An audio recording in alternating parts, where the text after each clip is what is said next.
ಓಂ ಶ್ರೀ ಗುರು ಬಸವಲಿಂಗಾಯ ನಮಃ. ನೀರಿಗೆ ನೈದಿಲೆಯೇ ಶೃಂಗಾರ, ಸಮುದ್ರಕ್ಕೆ ತೆರೆಯೇ ಶೃಂಗಾರ, ನಾರಿಗೆ ಗುಣವೇ ಶೃಂಗಾರ, ಗಗನಕ್ಕೆ ಚಂದ್ರಮನೆ ಶೃಂಗಾರ, ನಮ್ಮ ಕೂಡಲ ಸಂಗಮ ದೇವರ ಶರಣರ ನೊಸಲಿಗೆ ವಿಭೂತಿಯೇ ಶೃಂಗಾರ. ಸದಾ ಸ್ಮರಣೀಯರಾದ ಬಸವಾದಿ ಶರಣರನ್ನು ಹೃನ್ಬಂಧಕದಲ್ಲಿ ನೆನೆಯುತ್ತಾ ವಿಜಯ ಮಹಾಂತಪ್ಪಗಳು ಹಾಗೂ ಮಹಾಂತಪ್ಪಗಳನ್ನು ನನ್ನ ಹೃನ್ಬಂಧಕದಲ್ಲಿ ನೆನೆದು ಗುರು ಮಹಾಂತಪ್ಪನವರ ಪಾದಗಳಿಗೆ ಶರಣೆಂದು, ಅಕ್ಕಮಾದಿ ದ್ವಿತಾಯಿಗೆ ಶರಣೆಂದು, ಆಗಿ ಹುಣ್ಣಿಮೆಯ ಪ್ರಯುಕ್ತ ನೆರೆದಂತಹ ಎಲ್ಲ ಶರಣ ತಾಯಂದಿರಿಗೆ ಭಕ್ತಿಯ ಶರಣಾರ್ಥಿಗಳು.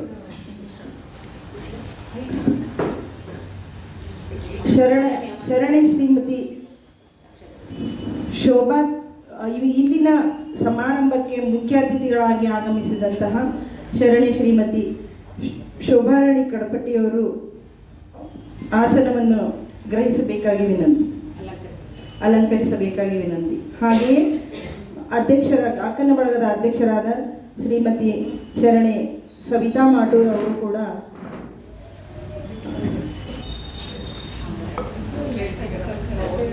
ಬರಬೇಕಾಗಿ ವಿನಂತಿ. ವೇದಿಕೆ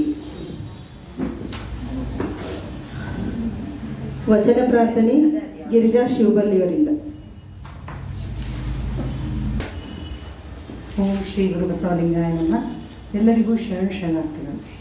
ಎತ್ತಣ ಮಾಮರ ಎತ್ತಣ ಕೋಗಿಲೆ, ಎತ್ತಣ ಮಾಮರ ಎತ್ತಣ ಕೋಗಿಲೆ, ಎತ್ತಿಂದೆತ್ತ ಸಂಬಂಧವಯ್ಯ, ಎತ್ತಿಂದೆತ್ತ ಸಂಬಂಧವಯ್ಯ, ಎತ್ತಣ ಮಾಮರ ಎತ್ತಣ ಕೋಗಿಲೆ, ಬೆಟ್ಟದ ನಲ್ಲಿಕಾಯಿ ಸಮುದ್ರಗಳ ಉಪ್ಪು, ಬೆಟ್ಟದ ನಲ್ಲಿಕಾಯಿ ಸಮುದ್ರಗಳ ಉಪ್ಪು, ಎತ್ತಿಂದೆತ್ತ ಸಂಬಂಧವಯ್ಯ, ಎತ್ತಿಂದೆತ್ತ ಸಂಬಂಧವಯ್ಯ, ಎತ್ತಣ ಮಾಮರ ಎತ್ತಣ ಕೋಗಿಲೆ, ಗುಹೇಶ್ವರ ಲಿಂಗಕ್ಕೂ ಎನಗೆಯೋ, ಗುಹೇಶ್ವರ ಲಿಂಗಕ್ಕೂ ಎನಗೆಯೋ, ಎತ್ತಿಂದೆತ್ತ ಸಂಬಂಧವಯ್ಯ, ಎತ್ತಣ ಮಾಮರ ಎತ್ತಣ ಕೋಗಿಲೆ, ಎತ್ತಿಂದೆತ್ತ ಸಂಬಂಧವಯ್ಯ, ಎತ್ತಣ ಮಾಮರ ಎತ್ತಣ ಮಾಮರ ಎತ್ತಣ ಕೋಗಿಲೆ. ಎಲ್ಲರಿಗೂ ಶರಣಾರ್ಥಿ.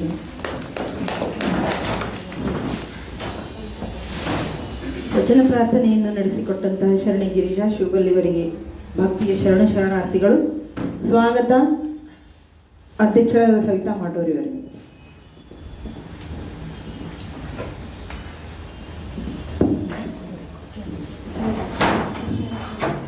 ಓಂ ಶ್ರೀ ಗುರು ಬಸವಲಿಂಗಾಯ ನಮಃ. ಎನ್ನ ವಾಮಕ್ಷೇಮ ನಿಮ್ಮದಯ್ಯ, ಎನ್ನ ಹಾನಿ ವೃದ್ಧಿ ನಿಮ್ಮದಯ್ಯ, ಎನ್ನ ಮಾನ ಅಪಮಾನ ನಿಮ್ಮದಯ್ಯ, ಬಳ್ಳಿಗೆ ಕಾಯಿ ದಿಮ್ಮಿದ್ದೆ ಕೂಡಲ ಸಂಗಮ ದೇವ.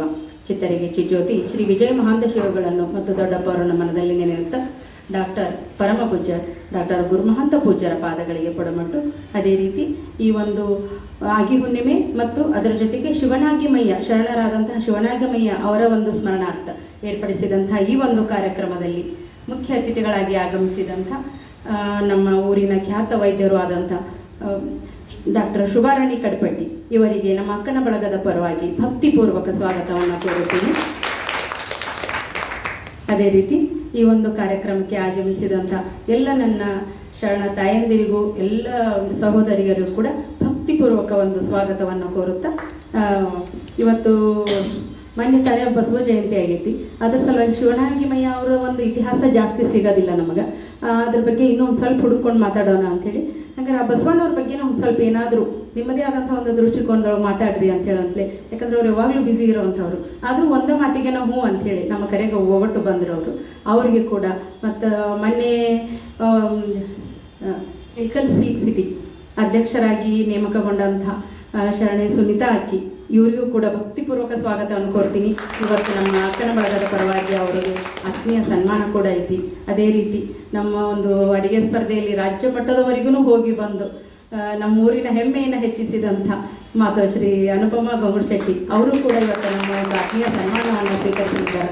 ಅವರಿಗೂ ಕೂಡ ಭಕ್ತಿಪೂರ್ವಕ ಸ್ವಾಗತವನ್ನು ಕೋರುತ್ತಾ ಮತ್ತೊಮ್ಮೆ ತಮಗೆಲ್ಲರಿಗೂ ಕೂಡ ಶರಣಾರ್ಥಿಗಳು.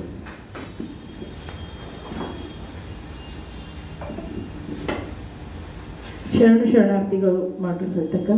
ಈಗ ವಚನ ಗ್ರಂಥ ಪುಷ್ಪಾರ್ಪಣೆ ಶೋಭಾರಿ ಅವರಿಂದ ಅತಿಥಿಗಳಿಗೆ ಡಾಕ್ಟರ್ ಶೋಭಾರಾಣಿ ಕಡಪಟ್ಟಿಯವರಿಗೆ.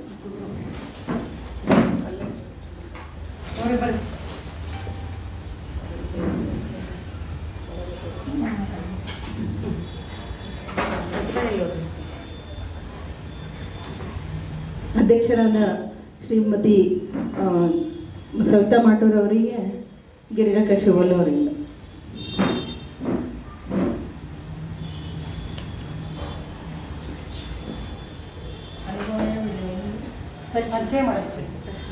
ಅತಿಥಿಗಳ ಪರಿಚಯ ಶರಣೆ ಮಾತುಶ್ರೀ ಸುನೀತಾ ಅಕ್ಕಿಯವರಿಂದ. ಸಂಕ್ಷಿಪ್ತ ಅವ್ರಿಗೆ ಗೊತ್ತಿದ್ದವರು ಅವ್ರು ಮಾತಾಡ್ತಾರೆ ಅಂತೇಳಿ ಈ ಸ್ವಲ್ಪ ಮತ್ತೆ ಬಂದಿದ್ರೆ ಅವ್ರಿಗೆ ಗೊತ್ತಿದ್ದೆ. ಓಂ ಶ್ರೀ ಗುರು ಬಸವಲಿಂಗಾಯ ನಮಃ. ಚಿತ್ತಲ್ಲಿ ಚಿಜ್ಯೋತಿ ವಿಜಯ ಮಹಾಂತಪ್ಪಗಳು ಹಾಗೂ ಮಹಾಂತಪ್ಪಗಳು ಬಿಡದಾವರುಗಳಿಗೆ ಪರಮಟ್ಟು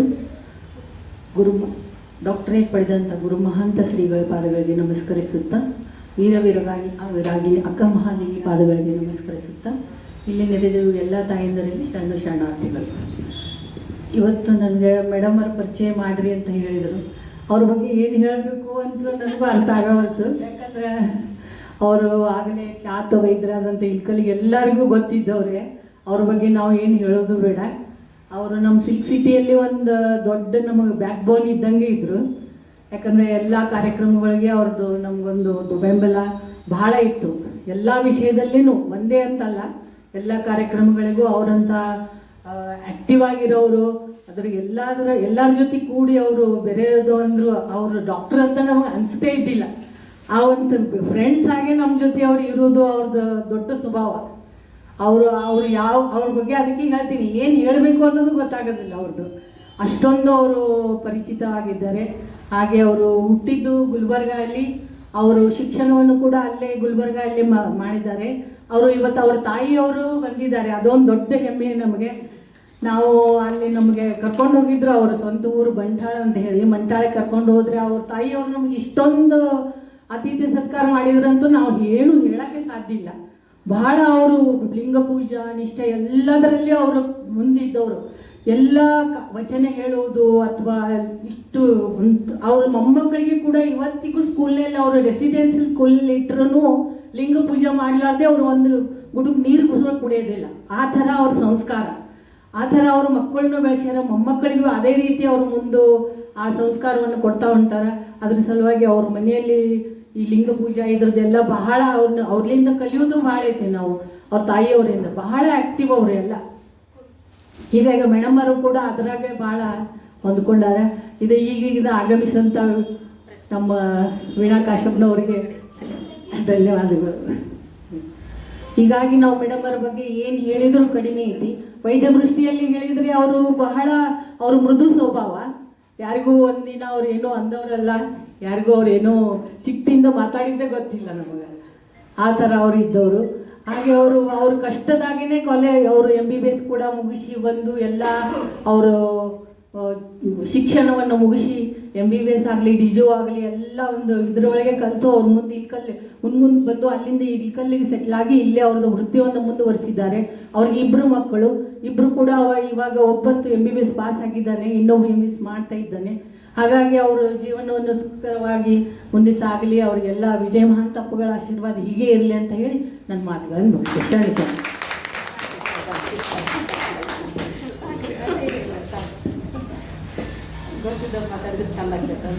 ಅತ್ಯಂತ ಸುಂದರವಾಗಿ ಅತಿಥಿಗಳ ಪರಿಚಯವನ್ನು ಮಾಡಿಕೊಟ್ಟಂತಹ ಶರಣೆ ಮಾತು ಶ್ರೀ ಸುನೀತಾ ಅಕ್ಕಿಯವರಿಗೆ ಶರಣಾರ್ಥಿಗಳು. ಈಗ ಅನುಭವ ಡಾಕ್ಟರ್ ಶರಣಿ ಮಾತೋಶ್ರೀ ವಿಶ್ವಗುರು ಬಸವಣ್ಣನವರ ಬಗ್ಗೆ ಅನುಭವ ಶರಣಿ ಮಾತೋಶ್ರೀ ಶೋಭಾರಾಣಿ ಕಡಪಟ್ಟಿಯವರಿಂದ.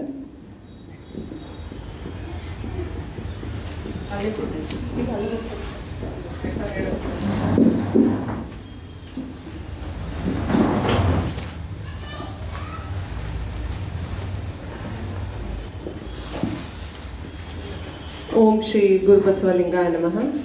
ಕಲ್ಯಾಣವೆಂಬ ಪ್ರಣತಿಯಲ್ಲಿ ಭಕ್ತಿರಸ ಎಂಬ ತೈಲವನ್ನೆರೆದು ಆಚಾರವೆಂಬ ಬತ್ತಿಗೆ ಬಸವಣ್ಣನೆಂಬ ಜ್ಯೋತಿಯ ಮುಟ್ಟಿಸಲು ತೊಳಗಿ ಬೆಳಗುತ್ತಿದ್ದದೆಯ ಶಿವನ ಪ್ರಕಾಶ. ಆ ಬೆಳಗಿನೊಳಗೊಪ್ಪುತ್ತಿದ್ದದೆಯ ಅಸಂಖ್ಯ ಭಕ್ತ ಮಹಾಗಣಗಳು. ಶಿವಭಕ್ತರಿದ್ದ ಕ್ಷೇತ್ರ ಅವಿಮುಕ್ತ ಕ್ಷೇತ್ರವೆಂಬುದು ಹುಸಿಯೇ, ಶಿವಭಕ್ತರಿದ್ದ ದೇಶವು ಪರಮ ಪಾವನವೆಂಬುದು ಹುಸಿಯೇ. ಗುಹೇಶ್ವರ ಲಿಂಗದಲ್ಲಿ ಎನ್ನ ಪರಮಾರಾಧ್ಯ ಗುರು ಸಂಗನ ಬಸವನ ಮಹಾಮಹಿಮೆ ನೋಡಯ್ಯ ಸಿದ್ದರಾಮಯ್ಯ. ಬಸವಾದಿ ಪ್ರಮುಖರನ್ನು ಮನದಲ್ಲಿ ಸ್ಮರಿಸುತ್ತಾ ಚಿತ್ತರ್ಗಿ ಶ್ರೀ ವಿಜಯಮಾತೆ ಶಿವಯೋಗಿಗಳ ಮಂದಿರದಲ್ಲಿ ನೆನೆಸುತ್ತಾ ದೊಡ್ಡಪ್ಪಗಳ ಪಾದಗಳಿಗೆ ನಮಸ್ಕರಿಸಿ, ಗುರುಮಾಂತಪ್ಪಗಳನ್ನು ನಮಸ್ಕರಿಸಿ, ವೀರವಿರಾಗಿಣಿ ಅಕ್ಕ ಮಹಾದೇವಿಯ ದಿವ್ಯ ಚೇತನಕ್ಕೆ ಹಣೆ ಮಾಡಿದು ಇಲ್ಲಿ ನೆರೆದಿರುವಂಥ ಎಲ್ಲ ಸಹೋದರಿಯರಿಗೆ ಮತ್ತು ತಾಯಂದಿರಿಗೆ ನನ್ನ ಶರಣಾರ್ಥಿಗಳು. ಇವತ್ತು ಒಂದ್ ಸ್ವಲ್ಪ ಎಷ್ಟು ಸರಿ ನಾನು ಬಂದ ಅಕ್ಕನ ಬಗ್ಗೆ ಮಾತಾಡೀನಿ, ಬಟ್ ಇವತ್ತು ಯಾಕೋ ಜಾಸ್ತಿ ನರ್ವಸ್ ಆಗ್ತಾ ಇದೆ. ಯಾಕಂದ್ರೆ ಟಾಪಿಕ್ ಏನ್ ಕೊಟ್ಟಿದ್ದಾರೆ ನಂದಲ್ಲ, ಅದು ನಾನು ಮೆಡಿಕಲ್ ಟಾಪಿಕ್ ಹೆಲ್ತ್ ರಿಲೇಟೆಡ್ ಅಂತಂದ್ರೆ ನಾನು ಏನು ತಲೆ ಕೆಡಿಸ್ಕೊತಿದ್ದಿಲ್ಲ, ಮಾತಾಡ್ತಿದ್ದೆ. ಈಗ ಯಾಕೆ ಇಷ್ಟು ಟೆನ್ಷನ್ ಆಗ್ತದೆ ಅಂದ್ರೆ ಈಗೆಲ್ಲ ಕುಂತಿದ್ರಲ್ಲ ಅಕ್ಕನ ಬಳಗ ಸಹೋದರರು ಅವ್ರೆಲ್ಲ ಭಾಳ ಪರ್ಫೆಕ್ಟ್ ಅದ. ವಚನ ಸಾಹಿತ್ಯ ಆಗಿರ್ಬೋದು, ಶರಣ ಸಾಹಿತ್ಯ ಆಗಿರ್ಬೋದು, ಭಾಳ ಎಲ್ಲ ಪರ್ಫೆಕ್ಟ್ ಅದಾರ. ಅವ್ರ ಮುಂದೆ ನಾನೇನ್ ಮಾತಾಡೋದಪ್ಪ ಅಂತೇಳಿ. ಆದ್ರೂ ಕೂಡ ಸತಕ ಹೇಳಿದ್ರು, ಇಲ್ಲ ನಿಮ್ದು ಪರ್ಸ್ಪೆಕ್ಟಿವ್, ನಿಮ್ ದೃಷ್ಟಿಕೋನದಿಂದ ಹೇಳ್ರಿ, ಸ್ವಲ್ಪ ಬೇರೆ ಆಗುತ್ತೆ ಅಂತ ಹೇಳಿದ್ರು. ಅದಕ್ಕೆ ಒಪ್ಕೊಂಡೆ. ನನಗೂ ಇದೊಂದು ಅವಕಾಶ ಸಿಕ್ಕೈತಿ. ಆಮೇಲೆ ಶುದ್ಧ ಕನ್ನಡ ಸ್ವಲ್ಪ ನನಗೆ ಯಾವಾಗ್ಲೂ ಅದು ಪ್ರಾಬ್ಲಮ್ ಇರುತ್ತೆ, ದಯವಿಟ್ಟು ಸಹಕರಿಸ್ಬೇಕು. ಈಗ ಮೊಟ್ಟ ಮೊದಲನೇದಾಗಿ ಬಸವಣ್ಣವ್ರ ಬಗ್ಗೆ ಹೇಳ್ಬೇಕಂದ್ರೆ, ಬಸವಣ್ಣವರು ನಮ್ಗೆಲ್ಲ ಗೊತ್ತಿದ್ದ ಪ್ರಕಾರ ಜನಿಸಿದ್ದು ಮತ್ತು ಅವರ ಕಾರ್ಯ ಎಲ್ಲ ನಿರ್ವಹಿಸಿದ್ದು 12ನೇ ಶತಮಾನದಲ್ಲಿ. 12ನೇ ಶತಮಾನದಲ್ಲಿ ಬಸವಣ್ಣವರಿಗೆ ಇಂಥ ಕ್ರಾಂತಿ ಮಾಡುವಂತ ಪರಿಸ್ಥಿತಿ ಯಾಕೆ ಬಂತು? ಆವಾಗಿನ ಪರಿಸ್ಥಿತಿ ಏನಿತ್ತು? 12ನೇ ಶತಮಾನದಲ್ಲಿ ನಮ್ಮ ಕರ್ನಾಟಕ ರಾಜ್ಯದಲ್ಲಿ ಏನಿತ್ತು ಪರಿಸ್ಥಿತಿ? ಭಾರತ ದೇಶ ಬಿಡಿ, ಅದು ಯಾಕಂದ್ರೆ ಅಲ್ಲಿ ಬೇರೆ ಎಲ್ಲ ಪ್ರಾಬ್ಲಮ್ಸ್ ಇದ್ದು, ಮತ್ತೆ ಸತಿ ಸಿಸ್ಟಮ್ ಅವು ಇವೆಲ್ಲ. ಬಟ್ ಕರ್ನಾಟಕದಾಗ ಏನಿದ್ದು ಪ್ರಾಬ್ಲಮ್ಸ್ ಅನ್ನೋದನ್ನ ತಿಳ್ಕೊಬೇಕಂದ್ರೆ ಮೊದಲಿಗೆ ಕಾಸ್ಟ್ ಸಿಸ್ಟಮ್ ಅಂತಂದ್ರೆ ಜಾತಿ ಪದ್ಧತಿ, ಆಮೇಲೆ ಅಸ್ಪೃಶ್ಯತೆ, ಇದೆಲ್ಲ ಏನಂತಾರೆ, ದಲಿತರಿಗೆ ಇವರಿಗೆಲ್ಲ ಬಹಳ ಸಮಾನತೆ ಇರಲಿಲ್ಲ.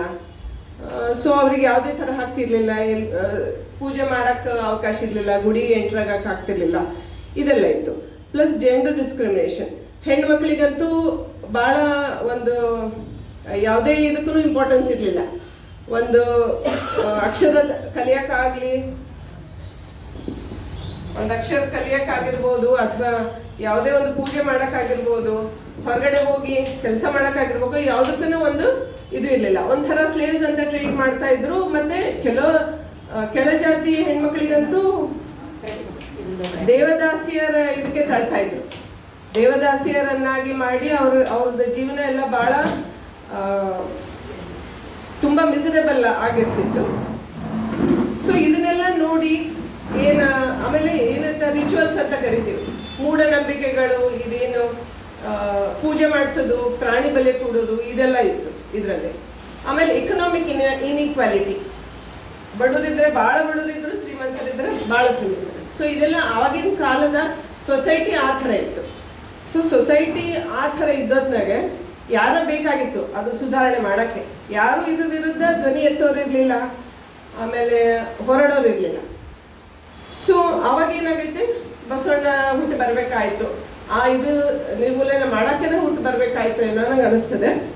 ನಮ್ಮ ರಾಷ್ಟ್ರಕವಿ ಕುವೆಂಪು ಅವರು ಹೇಳಿದಂತೆ, ಕಾರ್ತಿಕದ ಕತ್ತಲಲ್ಲಿ ಆಕಾಶ ದೀಪವಾಗಿ ನೀ ಬಂದೆ, ಬಟ್ಟೆಗೆಟ್ಟವರಿಗೊಂದು ದೊಂದಿ ದಿಕ್ಕಾಗಿ 8 ಶತಮಾನಗಳ ಹಿಂದೆ ಅಗ್ನಿ ಖಡ್ಗವನಾಂತ ಓ ಅಧ್ಯಾತ್ಮ ಕ್ರಾಂತಿ ವೀರ ಶ್ರೀ ಬಸವೇಶ್ವರ ಅಂದ್ರೆ ರಾಷ್ಟ್ರಕವಿ ಕುವೆಂಪು ಅವರ ಒಂದು ಕವಿತೆಯಲ್ಲಿ ನಾವು ನೋಡ್ಬೋದು. ಅದು ಕವಿತೆ ಇನ್ನೂ ಬಹಳ ದೊಡ್ಡದಿದೆ. ಸೊ ಅವರು ಬಸವಣ್ಣನ ಬಗ್ಗೆ ಈ ತರ ಬರೆದಿದ್ದು. ಸೊ ಕ್ರಾಂತಿ ವೀರ ಅಂತ ಕರೀತಾರೆ ಬಸವಣ್ಣನವರಿಗೆ.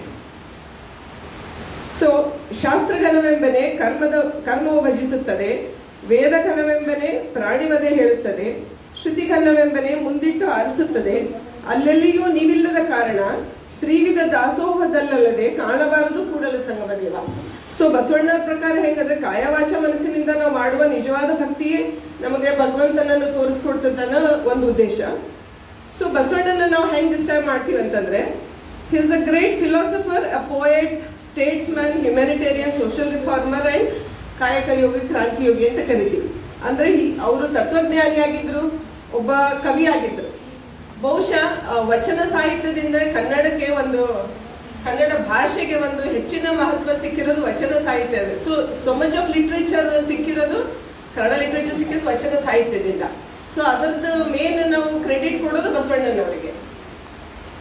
ಆಮೇಲೆ ಕವಿ ಆಯ್ತು, ರಾಜನೀತಿಯಲ್ಲಿ ತಜ್ಞರಾಗಿದ್ರು ಬಸವಣ್ಣನವರು. ಯಾಕಂದ್ರೆ ಅವ್ರು ಬಿಜಳನ ಅರಮನೆಯಲ್ಲಿ ಪ್ರಧಾನಮಂತ್ರಿಗಳಾಗಿ ಕಾರ್ಯನಿರ್ವಹಿಸುತ್ತಿದ್ದರು.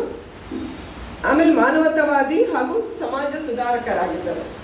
ಸೊ ಈಗ ನಾವು ಬಸವಣ್ಣವರ ಟೀಚಿಂಗ್ಸ್ ಅನ್ನ 3 ಸಬ್ ಹೆಡಿಂಗ್ಸ್ ಅಲ್ಲಿ ನೋಡೋದಾದ್ರೆ, 3 ಸಬ್ ಹೆಡಿಂಗ್ಸ್ ಅಂದ್ರೆ ಕಾಯಕವೇ ಕೈಲಾಸ, ಆಮೇಲೆ ಸೋಹಂ ಎನ್ನದೆ ದಾಸೋಹಂ ಎಂದೆನಿಸಯ್ಯ.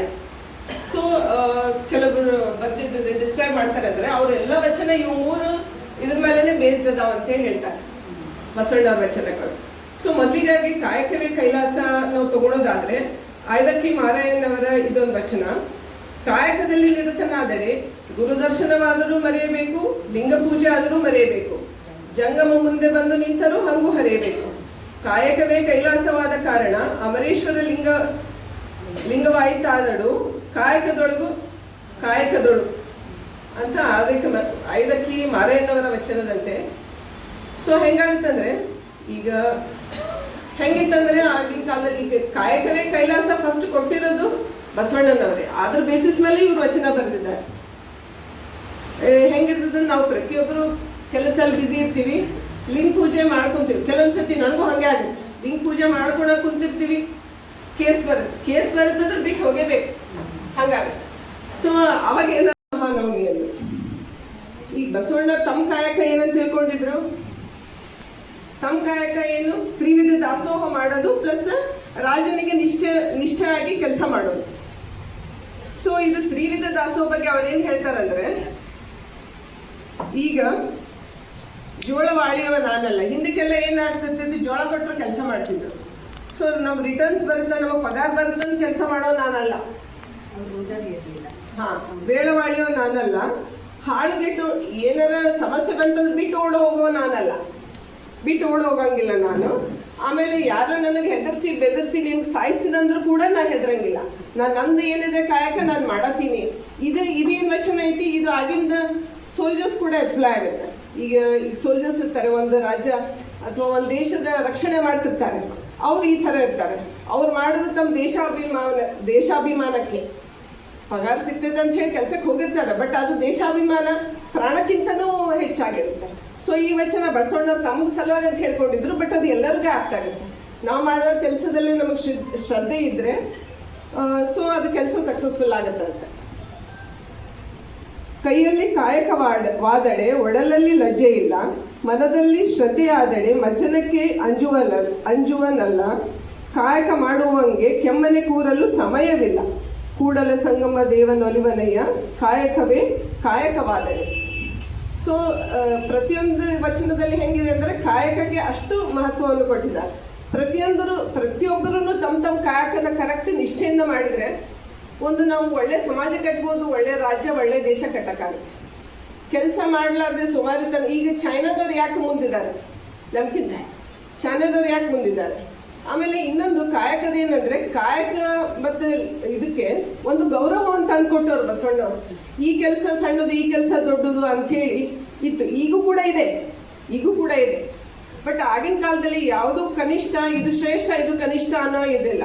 ಒಬ್ಬ ಕಸ ಗುಡಿಸೋನು, ಒಬ್ಬ ಬಟ್ಟೆ ತೊಳೆಯೋನು ಕೂಡ ಅಷ್ಟೇ ಗೌರವ.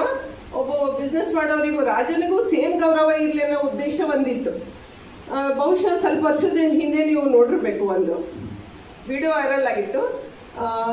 ಯುನೈಟೆಡ್ ಕಿಂಗ್ಡಮ್ UK ಪ್ರೆಸಿಡೆಂಟ್, ಯಾರು ಎಕ್ಸಾಕ್ಟ್ಲಿ ನಂಗೆ ನೆನಪು ಬರ್ತಾ ಇಲ್ಲ, ಅವರು ಅದೊಂದು ವಿಡಿಯೋ ಕ್ಲಿಪ್ ವೈರಲ್ ಆಗಿತ್ತು. ಸೊ UK ಪ್ರೆಸಿಡೆಂಟ್ ಬರ್ತಿರ್ತಾರೆ, ಕಾಫಿ ಹಿಡಿದು ಈಗ ಆಫೀಸ್ನಾಗ ತಿರುಗಾಡ್ತಿರ್ತಾರೆ, ಬೈ ಮಿಸ್ಟೇಕ್ ಕಾಫಿ ಚೆಲ್ಬಿಡ್ತಾರೆ. ಚೆಲ್ಲ ತಕ್ಷಣ ಅಯ್ಯೋ ಚೆಲ್ತಲ್ಲ ಕಾಫಿ ಅಂತ ಹೇಳಿ ಅಲ್ಲಿ ಮೂಲಾಗಿದ್ದಿದ್ದು ಒಂದು ಮಾಪ್ ತಗೊಂಬಂದು ಒರೆಸ್ಬಿಟ್ಟು. ಅವ್ರು ಯಾರು? UK president. ಇಲ್ಲಿ ನಮ್ಮಲ್ಲಿ ಏನಾದ್ರೂ ನಮಗೆ ಮನೋಭಾವ ಇಲ್ಲ, ಆ ಟ್ರೆಂಡೇ ಇಲ್ಲ. ಅಲ್ಲಿ ನಾನು ಎಷ್ಟು ಸರಿ ಹೋದಾಗ ನೋಡಿನಿ, ಎಂತ ದೊಡ್ಡ ಡಾಕ್ಟರ್ಸ್ ಇರ್ತಾರೆ, ದೊಡ್ಡ ಸರ್ಜನ್ಸ್, ಅವ್ರು ಒಂದು ಸರ್ಜರಿಗೆ ಲಕ್ಷಾಂಗಟ್ಟಲೆ ರೊಕ್ಕ ತೊಗೊಂತಾರೆ. ಅವ್ರು ಸಿಂಪಲ್ ಒಂದು ಸೈಕಲ್ ಮೇಲೆ ಹಾಸ್ಪಿಟಲ್ ಬರ್ತಿರ್ತಾರೆ. ಅವ್ರು ಈಗ ನಾನು ಇಷ್ಟು ಗ್ರೇಟ್, ನಾನಿಷ್ಟು ಶ್ರೇಷ್ಠ, ನಾ ಇಷ್ಟು ಅಪ್ಪರ್ ಪೊಸಿಷನ್ನಾಗ ಅಂತ ಹೇಳಿ ಅಲ್ಲಿ ತಾರತಮ್ಯ ಇರೋದಿಲ್ಲ. ಸೊ ಇದು ಇನ್ನು ನಮ್ಮ ಸಮಾಜದಾಗಿದೆ. ಇದು ಶ್ರೇಷ್ಠ ಕೆಲಸ, ಇದು ಕನಿಷ್ಠ ಕೆಲಸ, ಅದು ಹೋಗ್ಲಾಡ್ಬೇಕಾಗಿದೆ. ಸೊ ಇದು ಕಾಯಕಕ್ಕೆ ಒಂದು ಗೌರವ ತಂದು ಕೊಟ್ಟಿದ್ದು ಬಸವಣ್ಣನವರು. ಮುಂದೆ ಕಾಯವೇ ಕೈಲಾಸ. ಕಾಯ, ಸೊ ನಾವು ಶರೀರ, ಕಾಯ ಅಂದರೆ ಶರೀರ. ಸೊ ಆಸ್ ಎ ಡಾಕ್ಟರ್ ನಾನು ಹೇಳೋದು, ನಾವು ಶರೀರನ ಚೆನ್ನಾಗಿ ಇಟ್ಕೊಂಡ್ರೆ ನಾವು ಮುಂದೆ ಏನಾದರೂ ಮಾಡ್ಬೋದು. ಭಕ್ತಿ ಮಾರ್ಗದಲ್ಲಿ ನಡಿಬೇಕಾದ್ರೆ ನಮ್ಮ ಕಾಯ ಚೆನ್ನಾಗಿರ್ಬೋದು. ನಮ್ಮ ಕಾಯದಲ್ಲಿ ಏನಾದರೂ ರೋಗ ಇದು ರುಜಿನ ಇತ್ತಂದ್ರೆ ಅದ್ರ ಕಡೆನೇ ಲಕ್ಷ್ಯ ಹೋಗುತ್ತೆ. ನಮಗೆ ಲಿಂಗದ ಕಡೆ ಲಕ್ಷ್ಯ ಹೋಗಂಗಿಲ್ಲ, ಬರೀ ನಮ್ದು ನೆಳ್ಳಾಡೋದಂತೀವಲ್ಲ ಅದ್ರ ಕಡೆನೇ ಲಕ್ಷ್ಯ ಹೋಗುತ್ತೆ. ಸೊ ನಾವು ಆರೋಗ್ಯವಾಗಿದ್ದ ನಂತರ ನಾವು ಲಿಂಗ ಯೋಗ ಮಾಡ್ಬೋದು, ದೃಷ್ಟಿ ಯೋಗ ಮಾಡ್ಬೋದು, ಸಾಧನೆಯನ್ನು ಮಾಡ್ಬೋದು ಅಂತ. ಕಾಯ ಶುಚಿ ಇಲ್ಲದವಂಗೆ ದೇವನೊಲಿವನೆ, ಮನ ಶುಚಿ ಇಲ್ಲದವಂಗೆ ದೇವನೊಲಿವನೆ. ಕಾಯಕ ಕತ್ತಲೆ ಕಳೆದು ಜ್ಞಾನದ ದೀಪ ಹಚ್ಚಿ ಕೂಡಲ ಸಂಗಮ ದೇವನ ಪೂಜಿಸು ನೋಡಯ್ಯ. ಉಳ್ಳವರು ಶಿವಾಲಯ ಮಾಡುವರು ಅಂತೂ ಗೊತ್ತಿದೆ ಎಲ್ಲರಿಗೂ. ಸೊ ಎನ್ನ ಕಾಲೇಕಂಬ ದೇಹವೇ ದೇಗುಲ, ಶಿರವೇ ಹೊನ್ನ ಕಳಿಸವೆ. ನಮ್ಮ ದೇಹನೇ ದೇಗುಲ ಮಾಡಿಕೊಂಡು ನಾವೊಂದು ಮುಕ್ತಿಯನ್ನು ಪಡೆಯಕ್ಕೆ ನಾವು ಸಾಧನೆ ಮಾಡ್ಬೇಕಂತ ಹೇಳಿ ಬಸವಣ್ಣವ್ರು ಹೇಳ್ತಾರೆ. ಕಾಯ ಶುಚಿ ಇಲ್ಲದವನಿಗೆ, ಈಗ ಅಜ್ಜರು ಅದಕ್ಕೆ ವಿರುದ್ಧ ಹೋರಾಡ್ತಿದ್ದಾರೆ, ದುಶ್ಚಟಗಳ ವಿರುದ್ಧ. ಸೊ ದುಶ್ಚಟ ಮಾಡಿ ನಿಮ್ಮ ಕಾಯನೇ ನೀವು ಶುಚಿಯಾಗಿ ಇಟ್ಕೊಳ್ಳಿಲ್ಲ ಅಂತಂದ್ರೆ ಮುಂದೆ ಸಾಧನೆ ಗುರಿ ತಲುಪಕ್ಕಾಗಂಗಿಲ್ಲ. ಆಮೇಲೆ ಇನ್ನೊಂದೇನೈತೆ, ಸಣ್ಣ ಮಕ್ಕಳಿಗೆ ಇನ್ವಾಲ್ವ್ ಮಾಡ್ತಾ ಇಲ್ಲ ನಾವು. ಸಣ್ಣವರಿಗೆ ಎದಕ್ಕೆ ಬಿಡುವ, ನಾವು ದೊಡ್ಡವರಾಗೈತಿ, ನಮ್ದೇನೈತಿ, ನಾವೀಗ ದೇವರು ಮಾಡೋಣ ಅಂತ ಹೇಳಿ ನಾವು ಭಕ್ತಿ ಮಾರ್ಗದಾಗ ಹೋಗೋಣ ಅಂತ. ಸೊ ನೆರೆಕೆನ್ನೆಗೆ ತೆರೆಗಲ್ಲಕ್ಕೆ ಶರೀರ ಗೂಡು ಹೋಗದ ಮುನ್ನ, ಹಲ್ಲು ಹೋಗಿ ಬೆನ್ನು ಬಾಗಿ ಅನ್ಯರಿಗೆ ಹಂಗಾಗದ ಮುನ್ನ, ಕಾಲ ಮೇಲೆ ಕೈಯನ್ನೂರಿ ಕೋಲು ಹಿಡಿಯದ ಮುನ್ನ, ಮುಪ್ಪಿಂದಪ್ಪ ಒಳೆಯದ ಮುನ್ನ, ಮೃತ್ಯು ಮುಟ್ಟದ ಮುನ್ನ, ಪೂಜಿಸು ನಮ್ಮ ಕೂಡಲ ಸಂಗಮ ದೇವ ಅಂತ ಬಸವಣ್ಣ ಹೇಳ್ತಾರೆ. ನಾವು ವಯಸ್ಸಾಗ್ಲಿ ಎಲ್ಲ ಜವಾಬ್ದಾರಿ ಮುಗಿಲಿ ಆಮೇಲೆ ನಾವು ದೇವ್ರ ಪೂಜೆ ಮಾಡ್ತೀವಿ, ನಾವು ಲಿಂಗ ಪೂಜೆ ಮಾಡ್ತೀವಿ ಅಂದ್ರೆ ಅಲ್ಲ.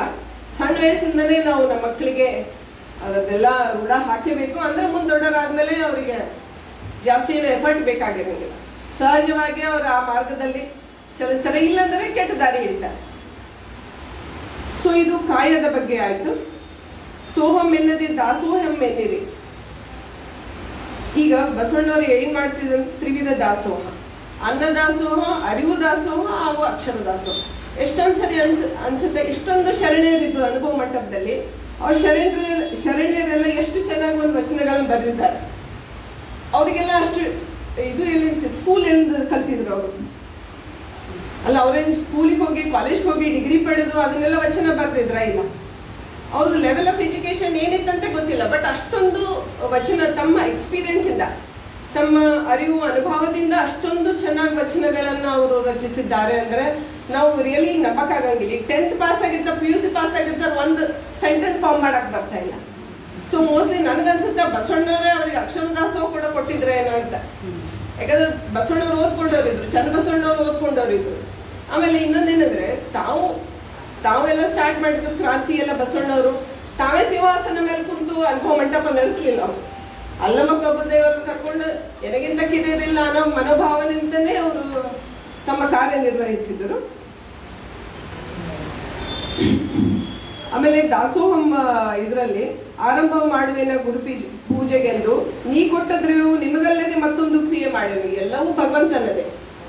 ನಮ್ದು ಭಗವಂತ ಕೊಟ್ಟಿದ್ದೇ ನಾವು ಕೊಡ್ತಾ ಇದ್ದೀವಿ ಸಮಾಜಕ್ಕೆ, ಜಂಗಮರಿಗೆ, ಮತ್ತೆ ಯಾರಿಗೆ ಅವಶ್ಯಕತೆ ಇತ್ತು ಅದರದ್ದು ಅನ್ನೋದು ಒಂದು ಮನೋಭಾವವಿತ್ತು. ಆಮೇಲೆ since he was a politician also. ಈಗ ಪ್ರೈಮ್ ಮಿನಿಸ್ಟರ್ ಇದ್ದರು ಬಿಜ್ಜಳನ ಆಸ್ಥಾನದಲ್ಲಿ. ಒಂದು ರಾಜ್ಯ ನಡೆಸಬೇಕಂದ್ರೆ ಏನ್ ಬೇಕು? ಹಣ ಬೇಕು. ರಾಜನ ಬೊಕ್ಕಸಕ್ಕೆ ಹಣ ಎಲ್ಲಿಂದ ಬರುತ್ತೆ? ಜನ ಟ್ಯಾಕ್ಸ್ ಕಟ್ಟಿದ್ರೆ ಬರುತ್ತೆ. ಜನ ಟ್ಯಾಕ್ಸ್ ಕಟ್ಟಿಲ್ಲ ಅಂದ್ರೆ ರೊಕ್ಕ ಬರೋದಿಲ್ಲ. ಸೊ ಅದನ್ನ ತಿಳ್ಕೊಂಡು ಅವ್ರು ಏನು ಹೇಳಿದ್ರಂದ್ರೆ, ಬಂಡವ ತುಂಬಿದ ಬಳಿಕ ಸುಂಕವ ತೆತ್ತಲ್ಲದೆ ವಿರಹಿತ ಹೋಗಬಾರದು, ಕಳ್ಳ ನಾಣ್ಯ ಸಲುಗೆಗೆ ಸಲ್ಲದಯ್ಯ, ಕಳ್ಳ ನಾಣ್ಯ ಸಲ್ಲಲಿಯರಯ್ಯ. ಭಕ್ತಿ ಎಂಬ ಬಂಡಕ್ಕೆ ಜಂಗಮವೇ ಸುಂಕೀಗ ಕೂಡಲ ಸಂಗಮದೇವ. ಈಗ ಬ್ಲ್ಯಾಕ್ ಮನಿ ಏನಂತ ಕರಿತೀವಿ, ಎಷ್ಟೊಂದೆಲ್ಲ ಈಗ ನೋಟ್ ಬ್ಯಾನ್ ಆದ್ಮೇಲೆ ಎಲ್ಲ ಬ್ಲ್ಯಾಕ್ ಮನಿ ಹೊರಗೆ ಬಂದು ಎಲ್ಲ ನದಿಗೆ ಚೆಲ್ಲಿದ್ರು, ಸುಟ್ಟು ಹಾಕಿದ್ರು, ಇದೆಲ್ಲ ಆಯಿತು. ಸೊ ಅದನ್ನೆಲ್ಲ ಅದು ಆವಾಗಿನ 12ನೇ ಶತಮಾನದಲ್ಲೇ ಬಸವಣ್ಣವ್ರು ಅದ್ರ ಬಗ್ಗೆ ವಿಚಾರ ಮಾಡಿ ಟ್ಯಾಕ್ಸ್ ಕರೆಕ್ಟಾಗಿ ಕಟ್ಟಿ ಬ್ಲ್ಯಾಕ್ ಮನಿ ಇಟ್ಕೋಬೇಡ್ರಿ ಅನ್ನೋ ಉದ್ದೇಶಕ್ಕೆ ವಚನ ಬಂದಿದ್ರು. ಸೊ ನಂಬಕ್ಕೂ ಆಗೋದಿಲ್ಲ. ಆಮೇಲೆ ಇನ್ನೊಂದೇನಾಗುತ್ತೆ ಅಂದ್ರೆ ಬಸವಣ್ಣನವರು ಮಹಾಮನೆಯಲ್ಲಿ ದಾಸೋಹ ನಡೆಸ್ತಿರ್ತಾರೆ. ನಡೆಸ್ಬೇಕಾದ್ರೆ ಯಾರು ಹೋಗಿ ಬಿಜ್ಜಳನಿಗೆ ಕಿವಿ ತುಂಬ್ತಾರೆ. ನೋಡು ಬಸವಣ್ಣ, ನಿಮ್ಮ ಬೊಕ್ಕಸದ ಹಣ ಎಲ್ಲ ತಗೊಂಡು ಹೋಗಿ ದಾಸೋಹ ಮಾಡಾಕತ್ತಾನ, ಫುಲ್ ಎಲ್ಲ ನಿಮ್ದು ಇದು ರೊಕ್ಕ ರಾಜ್ಯದೆಲ್ಲ ಬೊಕ್ಕಸ ಖಾಲಿ ಮಾಡಾಕತ್ತಾನ ಅಂತ ಹೇಳ್ತಾರೆ. ಅವಾಗ ಬಸವಣ್ಣ ಏನಂತಾರೆ, ಊರು ಮುಂದೆ ಹಾಲು ಹಳ್ಳ ಹರಿಯುತ್ತಿರಲು ಒರೆಯಾವಿನ ಬೆನ್ನ ಹರಿಯಲೇ ಕೈಯ, ಲಜ್ಜೆಗೆಡಲೇಕೆ ನಾನು ಗೆಡಲೇಕೆ, ಕೂಡಲ ಸಂಗಮ ದೇವಳು ಉಳ್ಳನಕ್ಕ ಬಿಜ್ಜಳನ ಭಂಡಾರವನಿಗೆ ಕೈಯ ಅಂತ. ಇಷ್ಟೊಂದೆಲ್ಲ ಹರಿದು ಬರೋದ್ನಾಗ ಆದ್ರೆ ಅವ್ರು ತಮ್ದು ಏನಿರ್ತೈತಿ ಎಲ್ಲಾನು ಇದಕ್ಕೆ ಯೂಸ್ ಮಾಡ್ತಿದ್ರು ಅಂತ. ಪ್ರೈಮ್ ಮಿನಿಸ್ಟರ್ ಆಗಿ ಅವ್ರಿಗೆ ಏನು ಬಂದಿರ್ತಿತ್ತು. ಆಮೇಲೆ ಶರಣರೆಲ್ಲನೂ ಸತ್ಯ ಶುದ್ಧ ಕಾಯಕ ಮಾಡಿ ಅದನ್ನು ಕೂಡ ದಾಸೋಹಕ್ಕೆ ಹಾಕ್ತಿದ್ರು. ಸೊ ಬಿಜ್ಜಳನ ಭಂಡಾರದಲ್ಲಿ ಅವ್ರೇನು ತಗೊಂಡಿರಲಿಲ್ಲ. ಸೊ ಈ ಥರ ಹೆಂಗಂತಂದ್ರೆ ಈಗ ಆಗಿನ ಟೈಮಿಗೆ ಆಗಿನ ಸಿಚುವೇಶನ್ಗೆ ಬಸವಣ್ಣ ಬೇಕಾಗಿತ್ತು ಅಂಥೇಳಿ ನಾವು ಅಂತೀವಿ. ಬಟ್ ಈಗಿನ ಸಮಾಜಕ್ಕೂ ಬಸವಣ್ಣ ಬೇಕಾಗಿದೆ. ಈಗಿನ ಸಮಾಜಕ್ಕೂ ಬಸವಣ್ಣರ ವಚನಗಳೇ ಪ್ರಸ್ತುತ ಅಂಥೇಳಿ ನನಗೆ ಕನ್ನಡ ಮಾತಾಡೋಕ್ಕೆ ಇದು ಆದರೂ ಕೂಡ ನನಗೊಂದು ಅವಕಾಶ ಕೊಟ್ಟಿದ್ದಕ್ಕಾಗಿ ಎಲ್ಲರಿಗೂ ಧನ್ಯವಾದಗಳನ್ನು ಹೇಳ್ತೇನೆ.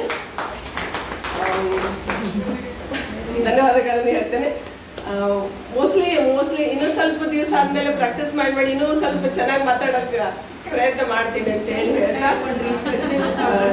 ಎಲ್ಲರಿಗೂ ಧನ್ಯವಾದಗಳನ್ನು ಹೇಳ್ತಾ ನನ್ನ ಮಾತನ್ನು ಮುಗಿಸ್ತೇನೆ. ಧನ್ಯವಾದ ಸರ್. ವಚನಗಳ ಮೂಲಕ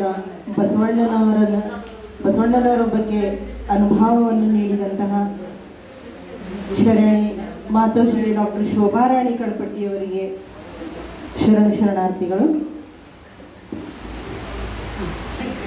ಶರಣಿ ಮಾತೋಶ್ರೀ ವೀಣಾ ಕಾಶ್ಯಪ್ನವರು ನಮ್ಮ ಹುಣ್ಣಿಮೆ ಕಾರ್ಯಕ್ರಮಕ್ಕೆ ಆಗಮಿಸಿದಂತಹ ಶರಣಿ ಮಾತೋಶ್ರೀ ವೀಣಾ ಕಾಶ್ಯಪ್ನವರು ವೇದಿಕೆಗೆ ಆಗಮಿಸಬೇಕಂತ ಅವರಲ್ಲಿ ವಿನಂತಿ. ಶರಣಿ ಮಾತೋಶ್ರೀ ಪ್ರತಿಮಾ ಆಲಿಗಾವಿಯವರಿಂದ ವೀಣಾ ಕಾಶ್ಯಪ್ನವರವರಿಗೆ ವಚನ ಗ್ರಂಥ ಪುಷ್ಪಾರ್ಪಣೆ.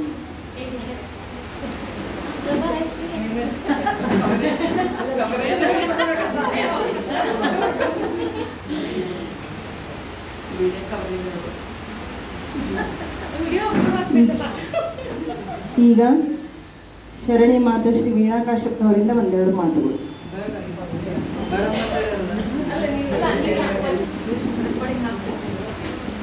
ಇವತ್ತಿನ ಹುಣ್ಣಿಮೆಯ ಈ ಭವ್ಯ ಸಂಜೆಯ ಅಕ್ಕನ ಅನುಭವ ಮಂಟಪದಲ್ಲಿ ನೆರವೇರಿಸಿರುವಂಥ ಈ ಒಂದು ಪುಣ್ಯ ಕಾರ್ಯಕ್ರಮದಲ್ಲಿ ವೇದಿಕೆ ಮೇಲೆ ಅಧ್ಯಕ್ಷತೆಯನ್ನು ವಹಿಸಿಕೊಂಡಂಥ ಅಕ್ಕನ ಬಳಗದ ಅಧ್ಯಕ್ಷರು ಆದಂಥ ಆತ್ಮೀಯರು ಆದಂಥ ಸವಿತಕ್ಕನವರೇ, ಅದೇ ರೀತಿ ತಮ್ಮನ್ನು ಉದ್ದೇಶಿಸಿ ಇಷ್ಟೊತ್ತವರೆಗೂ ಬಹಳ ಸುವಿಸ್ತರವಾಗಿ ವಚನಗಳ ಮೂಲಕ ತಮ್ಮದೇ ಒಂದು ದೃಷ್ಟಿಕೋನದಲ್ಲಿ ವಚನಗಳನ್ನು ಸುವಿಸ್ತರವಾಗಿ ತಿಳಿಸಿದಂಥ ನಮ್ಮ ಕಡಪಟ್ಟಿ ಮೇಡಮ್ ಅವರೇ, ಅದರ ಜೊತೆಗೇ ಉಪಸ್ಥಿತಿರುವಂಥ ಎಲ್ಲ ಅಕ್ಕನ ಬಳಗದ ಶರಣೆಯರಿಗೂ ಹಾಗೂ ನನ್ನ ನೆಚ್ಚಿನ ಮುದ್ದು ಮಕ್ಕಳಿಗೂ ಎಲ್ಲರಿಗೂ ನನ್ನ ಶರಣಾರ್ಥಿಗಳು.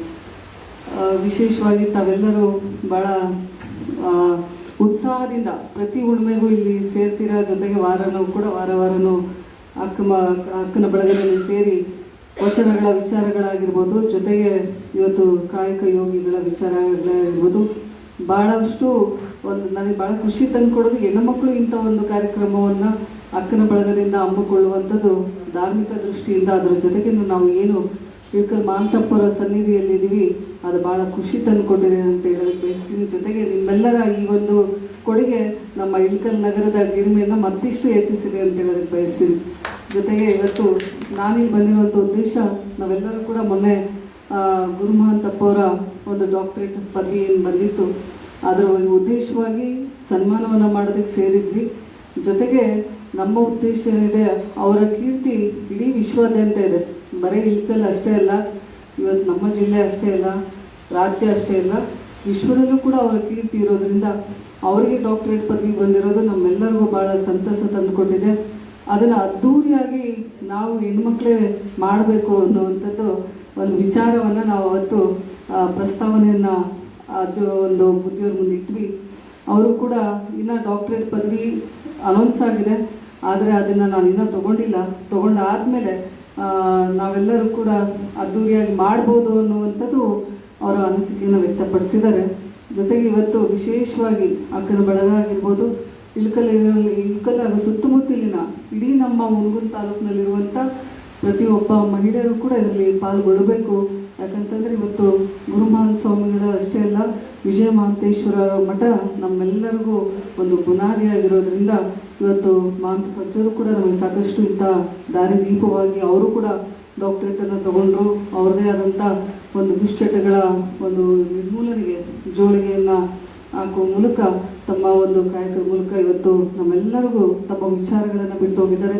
ಜೊತೆಗೆ ಗುರುಮಹಾಂತಪ್ಪವರು ಕೂಡ ಭಾಳಷ್ಟು ಇಂಥ ಒಂದು ಆಧ್ಯಾತ್ಮಿಕ ದಾರಿಯಲ್ಲಿ ವಿಶೇಷವಾಗಿ ಹೆಣ್ಣು ಮಕ್ಕಳಿಗೆ ಪ್ರೋತ್ಸಾಹವನ್ನು ನೀಡೋದ್ರ ಜೊತೆಗೆ ಮಾತೃ ಹೃದಯಗಳು ಅಂತ ನಾವು ಯಾವಾಗಲೂ ಏನು ಕರಿತೀವಿ, ನಾವೆಲ್ಲರೂ ಕೂಡ ಪ್ರತಿಯೊಬ್ಬರು ಜವಾಬ್ದಾರಿಯಿಂದ ಈ ಕಾರ್ಯಕ್ರಮವನ್ನು ನಾವೆಲ್ಲರೂ ಏನೇ ಕೆಲಸ ಕೊಟ್ಟರು ವಿಚಾರದಲ್ಲಿ ಇವತ್ತು ನನಗೆ ಇಲ್ಲಿ ಭಾಗವಹಿಸಿ ನನ್ನ ವಿಚಾರಗಳನ್ನು ಹಂಚ್ಕೊಳ್ಳೋದಕ್ಕೆ ಅವಕಾಶ ಮಾಡಿಕೊಟ್ಟಂಥ ಅಕ್ಕನ ಬಳಗದ ಅಧ್ಯಕ್ಷರಿಗೂ ಹಾಗೂ ಸರ್ವ ಶರಣೆಯರಿಗೂ ನಾನು ಕೃತಜ್ಞತೆಗಳನ್ನು ಸಲ್ಲಿಸ್ತೀನಿ. ತಮ್ಮೆಲ್ಲ ವಿಚಾರಗಳನ್ನು ಇವತ್ತು ಇಲ್ಲಿ ಮಂಡಿಸಬೇಕು ಅಂತೇಳಿ ನಾನು ನಮ್ಮಲ್ಲಿ ಮನವಿ ಮಾಡ್ಕೊಳ್ತೀನಿ. ಧನ್ಯವಾದಗಳು.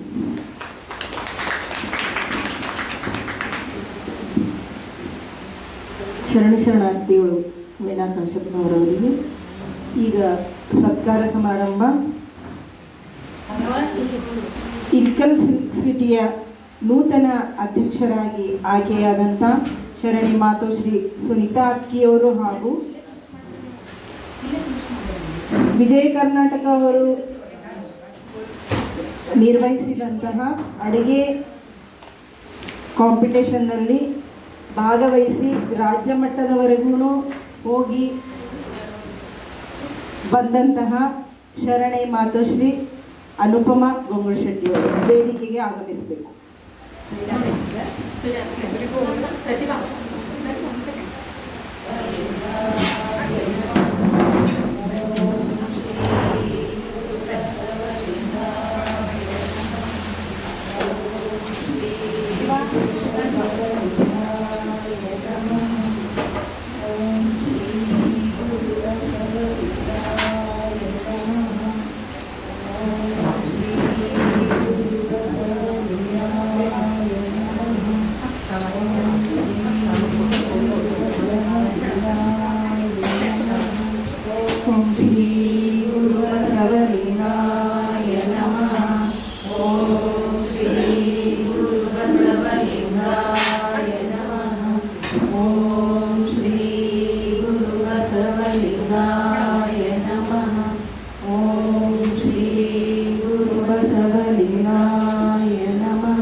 ಸತ್ಕಾರವನ್ನು ಸ್ವೀಕರಿಸಿದಂಥ ಶರಣೀಯರಿಗೆ ಭಕ್ತಿಯ ಶರಣಾರ್ಥಿಗಳು.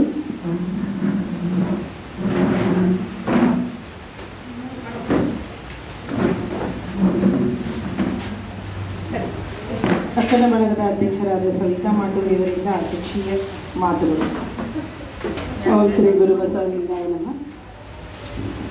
ಮೇಡಮ್ಗೆ ಅಂದ್ರೆ ಒಂದು ಸಂಸ್ಕಾರ ಈಗ ಒಂದು ಸರಳವಾದಂಥ ಮಾತು, ಒಂದು ಯಾವುದೇ ಒಂದು ಆಧ್ಯಾತ್ಮಿಕ ಸಂಸ್ಕಾರ ಇದ್ರೆ ಮಾತ್ರ ಅಷ್ಟು ಸರಳವಾಗಿ ಎಲ್ಲವುಗಳು ನಾವು ನಮ್ಮ ಅಭಿವ್ಯಕ್ತಿಯನ್ನು ಮಾಡೋದಕ್ಕೆ ಸಾಧ್ಯ ಅಂತ ನಮ್ಮೊಳಗಿದ್ದಂಥ ಅವರಲ್ಲಿ ಆ ಒಂದು ಅರಿವು ಅನುಭವ ಎರಡೂ ಇದ್ದುದಕ್ಕನ ಇವಾಗಷ್ಟೇ ಅಲ್ಲ, ಯಾವಾಗಲೂ ಯಾವ್ದಾರ ಒಂದು ಚರ್ಚೆ ಮಾಡಕತ್ತಿದ್ರೆ ಅಂದ್ರೂ ಅವ್ರು ಆಧ್ಯಾತ್ಮಿಕವಾಗಿ ಅವ್ರು ವೈದ್ಯಕೀಯದೊಳಗೆ ಎಷ್ಟು ಸಾಧನೆ ಮಾಡ್ಯಾರೋ ಆಧ್ಯಾತ್ಮಿಕದೊಳಗೆ ಅಷ್ಟು ಸಾಧನೆ ಮಾಡ್ಯಾರ.